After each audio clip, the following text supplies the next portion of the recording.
مغربات خلیے کہنے تو بنے ہیں شیخ مصائب پھرے اتراتا بنے ہیں شیخ مصائب پھرے اتراتا مگر نہ شہر میں غالب کے آبرو کیا یہ سب باتیں دوستوں کی ہیں اور جتنا مواز آگے پیش کیے جائیں گے اتنا ہم زیادہ پکڑے جائیں گے نہ یہ وکالت جائے گی نہ یہ حجت اسلامی جائے گی میرے ساتھ میرے اعمال اور میرے عقیدے جائیں گے سبحان اللہ سبحان اللہ تو میں دوستوں کی عنایت ہے میں اس کا مستحق نہیں ہوں بات شروع کرتا ہوں امام علی رضا علیہ الصلوۃ اللہم صلی علی محمد و آل محمد فرماتے کن محبا لآل محمد ان كنت فاسقا وكن محبا لمحبهم ان كانوا فاسقين یہ وہ روایت ہے جو امام علی ابن موسی رضا صلوات اللہ سلام علیہ نے اللہم صلی علی محمد و آل اس شخص کو لکھ کے دی تھی جب امام مدینہ منورہ سے ہارون کے اشارے پر ہارون کی زبردستی پر مرو تشریف لے جا رہے تھے تو وہ ساربان جو آپ کے اونٹ لے کے چلتا تھا تو اس جوان جدا ہونے کا تو امام نے اس کو یہ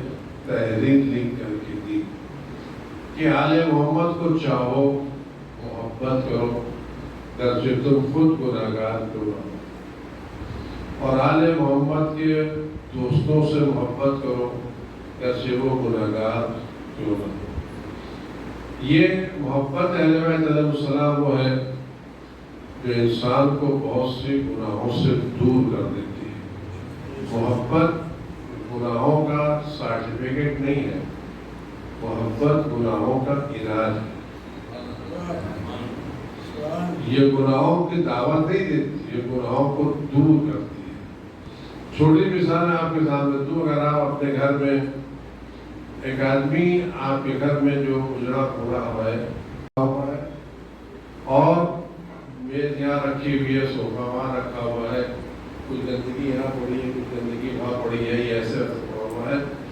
اور ایسے میں ایک آدمی ایک اچھا سا گلدستہ لا کے آپ کو دے دیتا ہے سبحان اور اللہ آپ ایک ٹیبل پر ایک اسٹول پر گلدستہ رکھ دیتے ہیں سبحان اللہ دھیرے دھیرے کیا ہوتا ہے جس اسٹول پر وہ گلدستہ رکھنا چاہتے ہیں اس پر کاغذ پڑے ہوئے ہیں گندے چیزیں پڑے ہوئے پہلے ہم اس کاغذ کو ہٹاتے ہیں اس اسٹول کو صاف کرتے ہیں جب وہ صاف ہو جاتا ہے تو دھیرے دھیرے دوسرا حصہ صاف کرتے ہیں جو بغل میں کرسی ہے وہ صاف کرتے ہیں جو بغل میں صوفہ ہے وہ صاف کرتے ہیں جو زمین پر چیزیں پڑی ہیں وہ صاف کرتے ہیں پھر دھیرے دھیرے پورا کمرہ صاف کرتے ہیں کس کی بنا پر ایک گلدستے کے آنے کی بنا پر جب آل محمد کی محبت کا گلدستہ سبحان اللہ کھل جاتا ہے سبحان تو اللہ گناہ تو بہت دور ہونے لگتے ہیں سبحان اللہ سبحان اللہ سبحان اللہ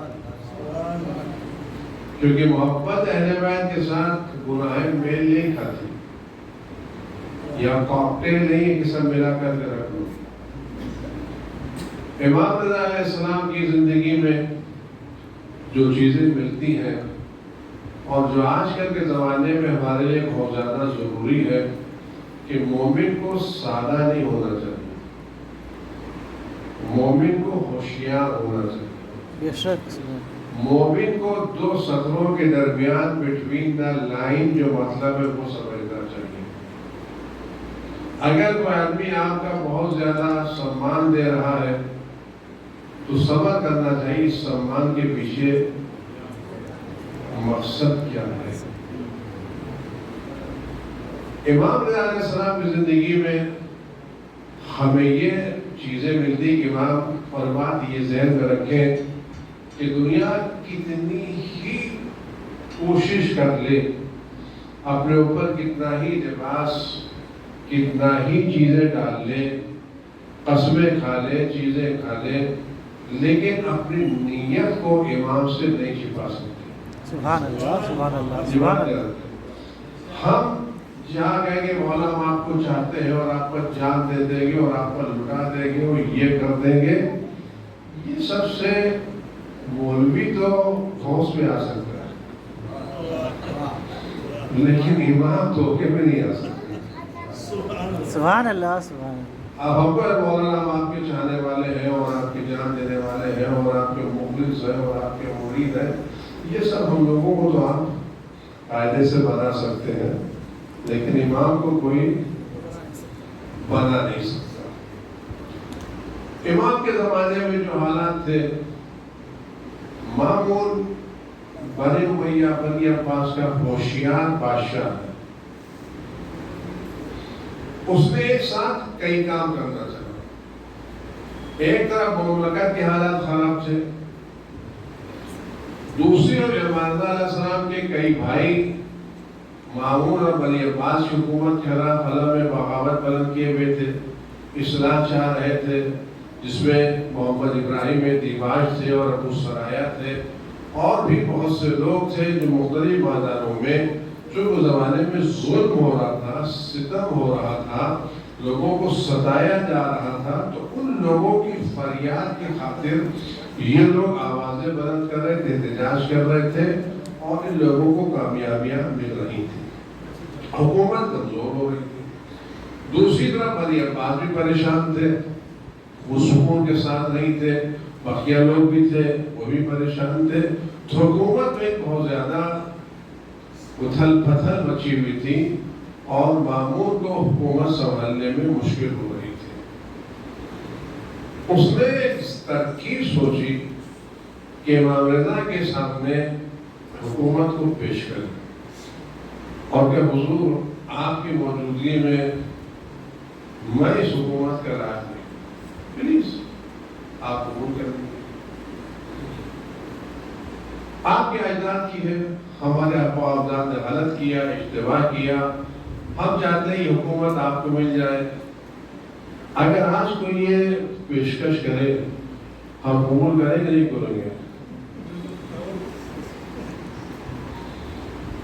لیکن آپ کوئی ٹرسٹ چل رہا ہے اور اس ٹرسٹ میں خود بد ہو رہی ہے، لوٹ مار ہو رہی ہے، اور ٹرسٹی آگے کہ حضور ہم تو نہیں چلا سکتے، ہم یہ پوری ٹرسٹیشپ آپ کو دینا چاہتے ہیں، آپ چلا لیں، تو قبول کریں گے نہیں قبول کریں؟ امام نے کہا کہ نہیں، اگر یہ آدمی اتنا ہی حکومت سے بیزار ہے اور اتنا ہی یہ چاہتا حکومت دوسروں کو مل جائے تو اس نے حکومت کی خاطر اپنے بھائی کو قتل کیوں کرایا؟ اس نے حکومت کی خاطر فضل بن سہل جس نے مامون کو پالا تھا اس کو زہر کیوں دے دیا؟ فلاں لوگوں کو اس نے میدان سے کیوں ہٹایا؟ اگر آپ حکومت سے دلچسپی نہیں تھی تو باقی لوگوں کو قتل کرنے کی ضرورت کیا تھی؟ آپ رگڑ جاتے۔ تو یہ جو آپ پیشکش کر رہے ہیں اس پیشکش میں خلوص نہیں۔ دوسرا کام اس نے کیا کیا کہ وہ رہتا تھا بغداد میں، شفٹ ہو گیا تھا مارو میں، مدینہ مرکز تھا، مسلمانوں کا آج بھی مدینہ مرکز ہے، تو دنیا کے سارے مسلمان مدینے جاتے ہیں زیارت کرنے کے لیے، تو جب وہاں امام رضا علیہ السلام رہیں گے تو لوگ زیارت کے بعد امام سے ملاقات ضرور کریں گے، امام سے ملنے ضرور جائیں گے۔ جب امام سے ملاقات کریں گے ملیں گے تو آنے والا یہ سوچے گا کہ اس عظیم شخصیت کی موجودگی میں دوسرا خلافت کیوں کر رہا ہے؟ جب اسلام میں ایسی عظیم شخصیت موجود ہے اتنے اخلاق اور اتنے فضائل کے ساتھ، تو مامون کو حق بننے کیا کرنا کہ ان کو مدینے سے بلاؤ تاکہ مدینے کی مرکزیت ختم ہو جائے۔ جب امام مدینے سے باہر آ جائیں گے تو مدینہ خالی ہو جائے گا اور ہم ان کو اپنے ساتھ رکھیں، اور جب ان کو بلایا گیا تو زبردستی بلایا گیا، آپ کو جانا ہی جانا، امام اپنی مرضی سے نہیں گئے۔ اور جب امام کو مدینے سے مرو لے جایا گیا تو امام کو ان شہروں سے یا ان علاقوں سے نہیں گزارا گیا جہاں امام کے چاہنے والے رہتے تھے، ان علاقوں سے لے جایا گیا جہاں امام کے چاہنے والے نہیں تھے، تو اگر امام کے چاہنے والے رہیں گے تو امام کے ساتھ ہوتے چلے جائیں گے اور قافلہ بڑا ہو جائے گا، آدمی وہاں پہنچا۔ لیکن امام کیا تھے، ہر قدم پر اپنی امامت کے کام کرتے جاتے تھے، اور یہ بہت ہی عظیم روایت ہے جو امام نے فرمائی کہ جب امام نیشاپور پہنچے، اس نیشاپور کی اکثریت وہ تھی جو امام کی امامت کے قائل نہیں تھی، لیکن امام کو ایک اچھا عالم سمجھتی تھی۔ جب امام وہاں سے رخصت ہونے لگے تو بڑے بڑے علماء امام کی سواری کی لگام پکڑے ہوئے تھے، پیدل چل رہے تھے، اور جاتے جاتے کہہ رہے تھے مولا اچھا نہیں لگتا ہمارے شہر سے چلے جائیں اور ایک روایت ہم آپ کی نہ سنیں، ایک تحفہ دیں۔ اس زمانے کی بات تھی جب لوگ علماء کے پاس جاتے تھے حدیثیں سننے کے لیے، آج جاتے ہیں حدیثیں سنانے کے لیے۔ سننے کے لیے جاتے تھے، آج سنانے کے لیے جاتے ہیں۔ کل ماننے کے لیے جاتے تھے، آج منانے کے لیے جاتے ہیں۔ زمانہ بدل کے ٹھیک ہو، زمانہ کل تھا، آج کا زمانہ۔ امام نے وہاں پہ دیکھیے، امام کی سیاست دیکھیں آپ، ہمارے قول میں امام کی زبان سے نکلے ہوا ہر حرف معتبر ہے۔ اگر امام یہ فرماتے ہیں کہ خدا یہ فرما رہا ہے تو ہم اس قول میں ذرہ برابر شک نہیں ہوتا، لیکن امام نے کیا کہا، مجھ سے میرے والد نے، مجھ سے ان کے والد، ان کے ان سے والد، ان کے والد نے، یہاں تک کہ میری جو بات ہے وہ میری بات نہیں ہے، امامت کے ذہن سے جو بات نکلتی ہے وہ خدا اور رسول کی بات ہے۔ سبحان اللہ، سبحان اللہ۔ میں جو روایت بیان کر رہا ہوں یہ میری اپنی روایت نہیں ہے، یہ روایت خدا اور رسول کی روایت ہے۔ اس روایت کے اگر کوئی انکار کر رہا ہے تو خدا رسول کی باتوں کا انکار کر رہا ہے۔ امام نے بات فرمایا، اور چھوٹا سا جملہ کہ لا الہ الا اللہ میرا الہ ہے، جو قلعے میں داخل ہو گیا وہ میرے عذاب سے بچ گیا۔ چھوٹا جو لوگ کیا سمجھے، یعنی جو شخص توحید کا قائل ہو گیا وہ عذاب الہی سے بچ گیا، جس نے لا الہ الا اللہ کہا وہ عذاب الہی سے بچ گیا، سیدھے جنت میں چلا گیا۔ ذہن ہو گیا بھائی، یعنی اب جنت میں جانے کے لیے امامت کا عقیدہ ضروری نہیں ہے، توحید کافی، بس توحید توحید توحید کریں گے ہم جنت تک پہنچ جائیں گے۔ یعنی خدا تک پہنچنے کے لیے، جنت تک پہنچنے کے لیے اہل بیت ضروری نہیں ہے۔ تو جو خوش ہونے لگے، یعنی ہم سب کے سب ماشاءاللہ سے جنتی ہے، لا الہ الا اللہ کہنے چلے جائیں گے، لیکن کچھ شرطوں کے ساتھ۔ میں ان میں سے ایک ہوں، یعنی توحید اسی وقت بچا سکتی ہے جب عقیدہ امامت کے ساتھ ہو۔ سبحان اللہ، سبحان اللہ، سبحان اللہ۔ اور آپ یقین جانیں اگر کوئی شخص عقیدہ امامت کا قائل نہیں ہے تو اس کی توحید ناقص ہے۔ اگر کوئی اہل بیت کی امامت کا قائل نہیں تو کتنا ہی لا الہ الا اللہ کہے اس کی توحید ناقص ہے، وہ خدا کامل کا متقد نہیں ہے۔ اس کی چھوٹی مثال آپ کو دوں، اگر آپ ایک بہت عمدہ قسم کا سینٹر بنائیں،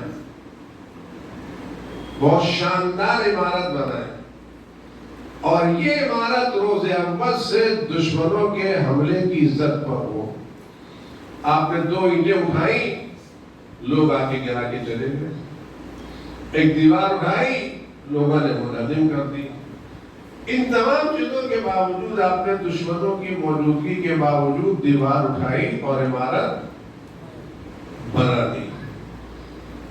اگر آپ نے یہ عمارت بنا دی ان تمام مشکلوں کے بعد اور آپ دنیا سے چلے جائیں اور اس عمارت کی حفاظت کا انتظام نہ کریں تو آپ عقل مند کہلائیں گے یا ناقص کہلائیں گے؟ یہ عمارت روز اول سے مخالفون کی ضد پر تھی اور مخالفین آج بھی موجود ہیں. وہ عمارتوں کو منہدم کرنا چاہتے ہیں. آپ بہترین عمارت بنا کے چلے جائیں اور اس کی حفاظت کے انتظام آپ نہ کریں. محلے والوں حوالے کریں, محلے والے کر لیں گے. آیا آپ کو لوگ پرفیکٹ مینیجر کہیں گے یا کم ان پرفیکٹ کہیں گے؟ کیا فرماتے ہیں آپ لوگ؟ کیا بولے سلمان بہتر محمد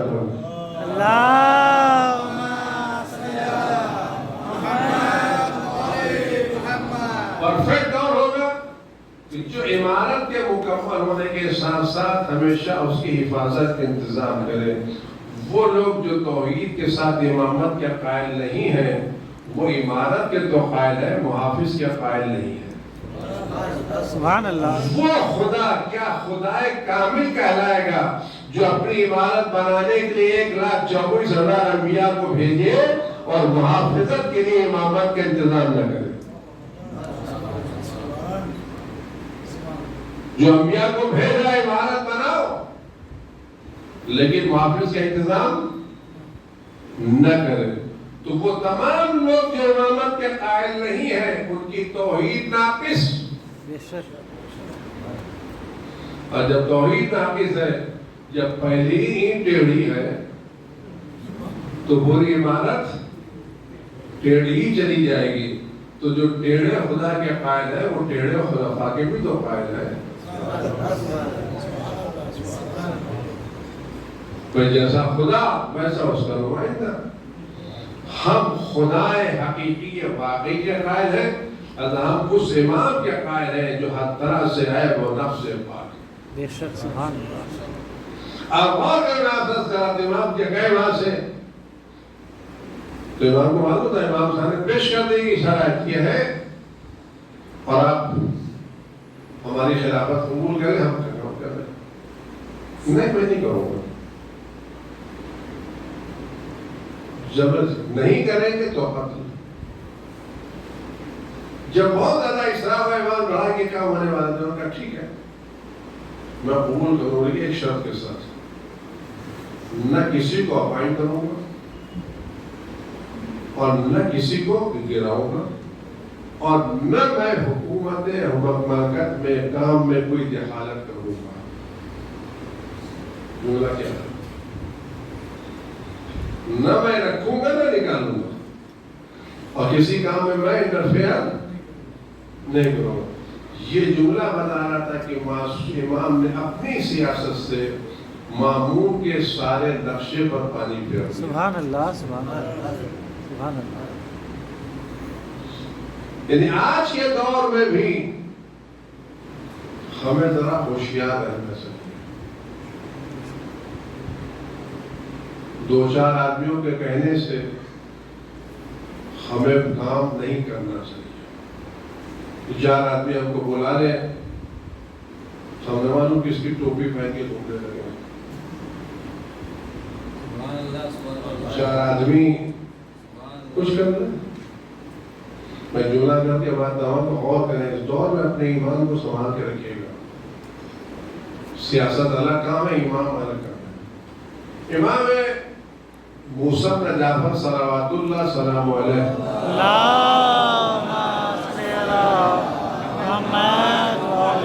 آج کے دور میں اس واقعے کو بہت غور سے سنیے گا. اگر آپ تک پہنچ جائیں تو بڑا کام ہوگا میرا.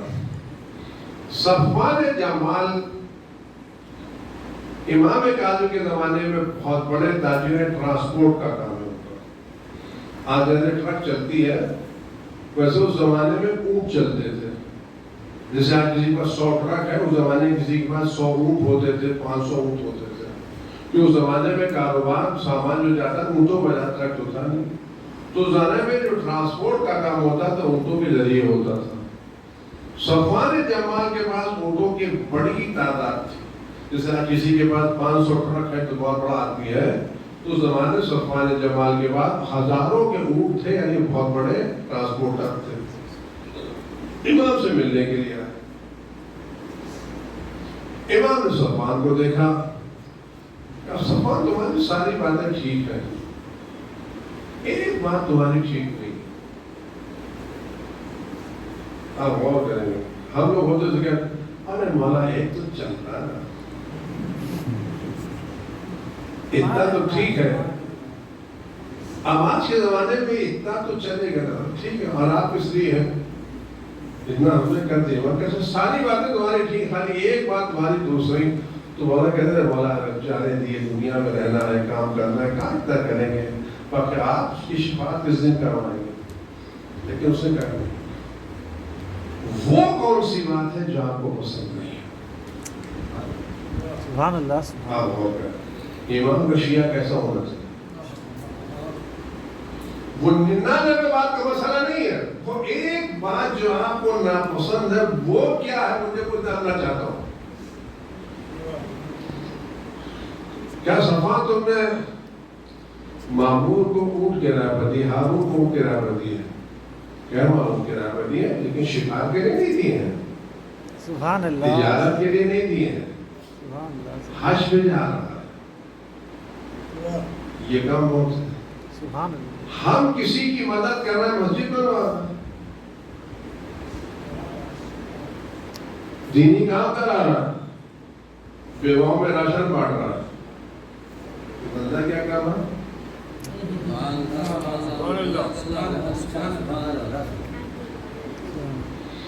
وہ یہ سارے کام کرتا ہے کس کے لیے ایک مخبری پردے کی خاطر تاکہ یہ قیمتی پردہ پتہ چلے ہو جاتا. تو کہا کہ مولا میں نے یہ کام تجارت کے لیے نہیں دیا ہے تفریح کے لیے دیا ہے شکار کے لیے دیا ہے حج کے لیے دیا ہے خانے خدا خرچ کرنے جا رہا ہے وہ کیونکہ اس زمانے بعد جیسے ہوٹل نہیں تھے کیا خالی ہاتھ چلے جائیے ادھر ہاتھ جاتے تھے لاکھوں پورا ایما خیمہ آول سب دے کے ساتھ چلنا ہوتا تھا اور جب میں خلیفہ جائے گا تو اس کے ساتھ بہت سے لوگ جائیں گے. کہا مولا میں اور سب سے بڑا میں ساتھ میں نہیں ہوں کہ مجھے ہارون کے ساتھ اٹھنا بیٹھنا پڑے اس کے ساتھ کھاؤں پیوں یہ بھی پسند میں نہیں جا رہا میرا ان سے کوئی لینا دینا نہیں ہے. میرے اونٹ جائیں گے حج کریں گے حج کر کے واپس لوٹ جائیں گے. ایمان کر کے بطور اونٹ کرایہ مل گیا نہیں مل گیا یہ اونٹ کا کرایہ ملا کیا نہیں بولا کرایہ نہیں ملا پھر کب ملے گا کہ جب وہ حج سے واپس آئے گا. یہ بتاؤ جب تک تمہارا کرایہ نہیں ملتا تمہارے دل میں یہ بات ہے یا نہیں اس وقت تک ہارون زندہ رہے. اگر مر گیا تو میرا کرایہ گیا سارا کاروبار ختم ہو جائے گا. کہ مولا یہ بات تو ہے میرا دل تو یہ چاہتا ہے جب تک میرا کرایہ نہ ملے اس وقت تک زندہ رہنے کا. صفوان جو شخص جملے کو جو شخص کسی ظالم کی ایک دن کی زندگی چاہے گا سبحان اللہ کل قیامت میں اس کے ساتھ محشور کیا جائے گا. سبحان اللہ. کھانا کھانے کی بات نہیں ہے پلیٹ فارم پر جانے کی بات نہیں ہے ٹوپی پہننے کی بات نہیں گھر میں اکیلے بیٹھ کر کے کسی ظالم کی زندگی کی تمنا کرنے کی کہ جو شخص کسی ایک ظالم کی ایک دن کی زندگی چاہے گا خدا کل قیامت اس کو اس کے ساتھ محشور کرے گا. ہم اور آپ ہوتے تو گئے تو مولا اب تو ایگریمنٹ ہو گیا ہے انشاءاللہ نیکسٹ ٹائم خیال کرنا ہے. آپ کو بولا واپس آئے لوگوں بولا کہ میرے سارے یہ کاروبار آج ختم پورا کاروبار ختم کر دیا اور اس کا میں بڑھاپے میں جانا نہیں چاہتا. اور مجھے معلوم ہے کہ یعنی صفوان کو اپنے کاروبار میں تالا لگانا گوارا ہے امام کو ناراض کرنا گوارا ہے. سبحان اللہ سبحان اللہ سبحان اللہ. میرا پورا کاروبار ختم ہو جائے مجھے یہ گوارا ہے، لیکن میرا امام وقت مجھ سے ناراض ہے۔ آج یہ صورت ہے، ہم بھی ایک امام وقت رکھتے ہیں، دوسرا یتیم ہے، یتیم رہنے دیا، دوسرا سے کیا مطلب؟ لیکن ہم تو اپنے سر پر باپ رکھتے ہیں، ہم لاوارث نہیں ہیں نا، اور ایسا باپ رکھتے ہیں جو ہمارے ایک ایک عمل سے واقف ہے، ہماری فکروں سے واقف ہے، ہمارے خیالات سے واقف ہے، ہمارے ذہنوں میں جو وسوسے آتے ہیں اس سے واقف ہے، ہمارے دلوں میں جو باتیں آتی ہیں اس سے واقف ہے۔ یعنی اگر ہم اس وقت امام وقت کے پاس جائیں، آپ یقین جانیں میں کسی ایک کو اپنا تعارف انٹروڈکشن کرانے کی ضرورت ہے، ہم پونے سے آئے ہیں، کہ تمہارا نام یہ ہے، تم فلاں جگہ سے آئے ہو، تمہارا کام یہ ہے۔ ہم ایک زندہ امام رکھتے ہیں، اور یہ امام اپنے حق میں سب سے زیادہ مہربان رکھتے ہیں۔ آج جو کچھ ہم کو مل رہا ہے وہ اسی امام کی بدولت مل رہا ہے۔ اگر ہماری سانس آ رہی ہے تو امام کی بنا پر، زمین پر بارش کے قطرے گر رہے ہیں تو امام کی بنا پر، زمین سے دانا اگ رہا ہے تو امام کی بنا پر، ہوائیں چل رہی ہیں تو امام کی بنا پر، سورج نکل رہا ہے تو امام کی بنا پر، تارے چمک رہے تو امام کی بنا پر، ہماری نبضیں چل رہی ہے تو امام کی بنا پر، دل دھڑک رہا ہے تو امام کی بنا پر۔ تو جب سب کچھ امام کی بنا پر ہے تو کیا ہمیں روزانہ صبح اٹھ کر کے اس امام کو ایک سلام نہیں کرنا چاہیے؟ میں بات تمام کر رہا ہوں، یہاں سب لوگ صاحب اولاد ہیں۔ اگر ہمارا بچہ صبح اٹھے اور نہا دھو کر کے بستہ لے کر کے اسکول چلا جائے اور ہمیں سلام نہ کرے، ہمیں کیسا لگتا ہے؟ اچھا لگتا ہے، برا لگتا ہے؟ جبکہ اس کی زندگی ہماری بنا پر نہیں ہے۔ ہم اپنے گھر میں سکھاتے ہیں بیٹا اٹھو تو سب سے پہلے اپنے بزرگوں کو سلام کرو۔ اگر ہمارے گھر میں دادا موجود ہے تو بچے کیا کہتے ہیں؟ بیٹا جاؤ دادا کو سلام کرو، دادی موجود کو سلام کرو۔ اگر بچہ اسکول جانے لگتا ہے تو اچھے گھرانے والے کیا کہتے ہیں؟ دادی کو سلام کیا نہیں کیا؟ دادا کو سلام کیا نہیں سلام کیا؟ بچہ بستہ لے کر جاؤ، پہلے سلام کرو پھر جاؤ۔ تو اگر ہم اپنے ایک چھوٹے سے بزرگ کو سلام کرنے کی عادت ڈال رہے ہیں تو جو اس کائنات کا مالک ہے، سبحان اللہ، جس کی بنا پر سب کچھ ہمارے پاس ہے، کیا ہمیں صبح اٹھ اس کو ایک سلام نہیں کرنا چاہیے؟ اس کو یاد نہیں کرنا چاہیے؟ جو بچے یاد کرتے ہیں وہ باادب کہلاتے ہیں، جو بزرگوں کو بھول جاتے ہیں وہ بے ادب کہلاتے ہیں۔ اور بچوں بزرگوں کو یاد کرنے کا جملہ کہتا ہوں کر رہا ہوں، جو بچے بزرگوں کو سلام کرتے ہیں جواب میں کیا ملتا ہے؟ جیتے رہو، سلامت رہو۔ امتحان دینے جا رہے ہیں، دادا دعا بیٹا کامیاب ہو جاؤ۔ تو اگر چھوٹے موٹے دادا ہم کو دعائیں دے رہے ہیں تو جو کائنات کا سب سے بڑا انسان ہے، جو کریم ابن کریم ہے، جو بادشاہوں کا بادشاہ ہے، شاہوں کا شاہ ہے، اگر ہم اس کو سلام کریں گے تو کیا اس کی زبان میں ہمارا جملہ نہیں نکلے گا بیٹا سلامت ہو؟ ہمارے والدین کی سلامتی کی دعائیں قبول ہو یا نہ قبول ہو، زہرا کے لال کی سلامتی کی دعا نہیں۔ بے شک، سبحان اللہ، سبحان اللہ، سبحان اللہ۔ بس بات تمام کر رہا ہوں، ہم یہ عادت ڈال لیں۔ اور امام رضا کی باتیں، امام رضا اتنا چاہتے تھے امام وقت کو، جب امام کا نام لیا جاتا تھا تو کھڑے ہو جاتے تھے، سر پر ہاتھ رکھتے تھے، سلوات بھیجتے تھے، جبکہ ان کے بولتے تھے وہ تیسری چوتھی نسل میں آنے والے تھے، لیکن احترام کا انتظام اس بار میں امام کا نام لے امام سر و پا تعظیم کے کھڑے ہو جاتے تھے، قبلہ رخ کھڑے ہوتے تھے، سر پر ہاتھ رکھتے تھے اور سلام کرتے تھے، دعا بھیجتے تھے۔